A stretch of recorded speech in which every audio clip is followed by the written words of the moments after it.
Hello everyone, it's Thomas again. So today I'm at my friend's place and I'm going to talk about his home theater. Now, I have never made a video on home theater, but I actually started in home theater, meaning that before I was into stereo speaker, I spent a lot of time in home theater.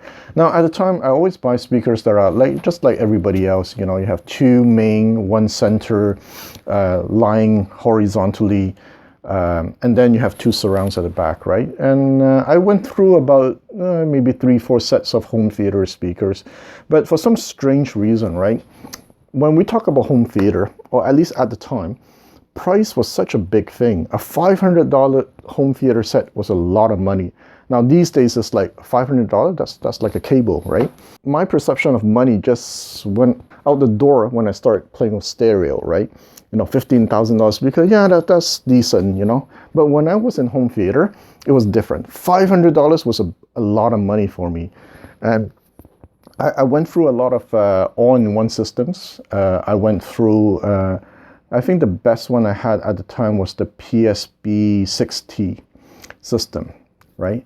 And I thought that was good enough because, you know, all you need is two really large towers, timber matching center, and that's good enough, you know.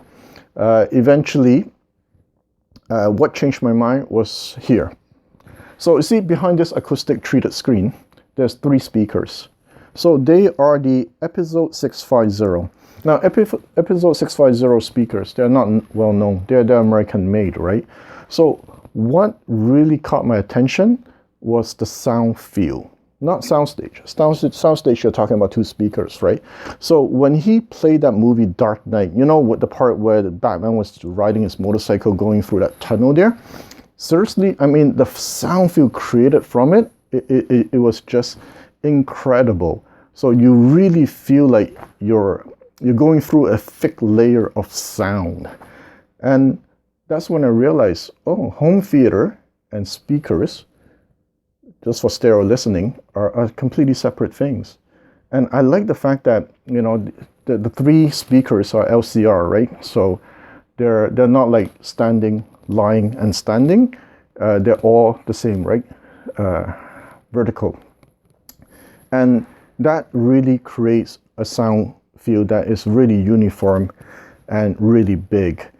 So because of this, I end up buying his other system, which is an outlaw home theater system, which I'll talk about some other day, right? Another thing good about this his system is that these speakers use ribbon tweeters. So when it comes to vocal dialogue, it's very, very clear. Now the whole 5 speaker costing maybe about 4,000 US. So it's still some very serious speaker we're talking about, and they're very good for voice, right? They're actually pretty good for music too. So that's why, you know, like him, I have 2 sets. One set for home theater, one set of speaker for home theater, and one set for music listening. And the same for him too. He has Katana speakers here for music listening, and for his home theater is completely a different set of speakers, because when you have proper home theater speakers, it really achieves something that is completely different. So I'll talk about more when I talk about my own system. So here we have an acoustic screen. That means that sound can travel across the screen. And then he has an Epson 3020 projector. Now that projector, I actually had it before myself too.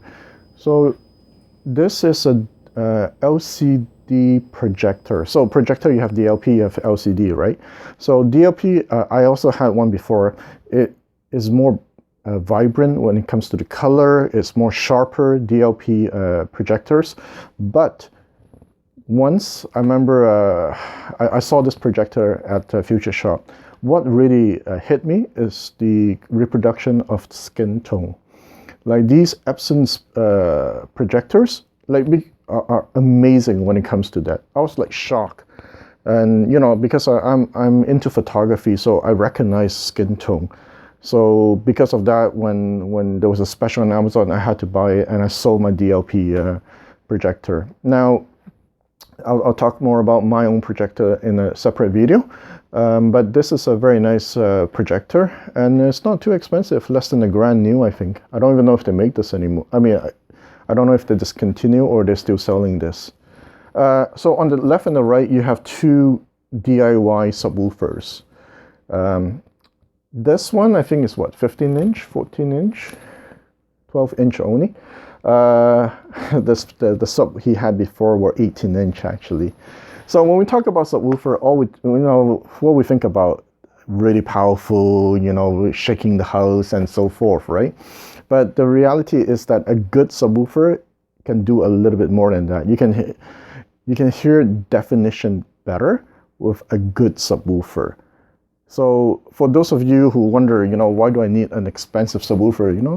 $300-400 12-inch subwoofer can shake the house already, right? So that's where the difference come in. A good subwoofer and a mainstream subwoofer is the ability to hear definition better. We have two other big subwoofer here. These are the, what are these? These are the Paradigm 3400. He bought it just for the fun of it. It uses a 14-inch driver. And finally, his receiver is a Marantz 6010. This is a 7.2 receiver, with Atmos and DTX6, and it's 9.2 channel ready. And overall, also because the room is treated in terms of sound, like you have all these diffusion panels and absorption panel on the wall, it's really good when it comes to watching a movie. Oh, and also he has these nice chairs. He actually built the whole the room himself, right? And I would love to get these home theater chairs. And yeah, so this is his man cave. I'm really envious of it, and hopefully one day I'll build one myself. All right, till next time.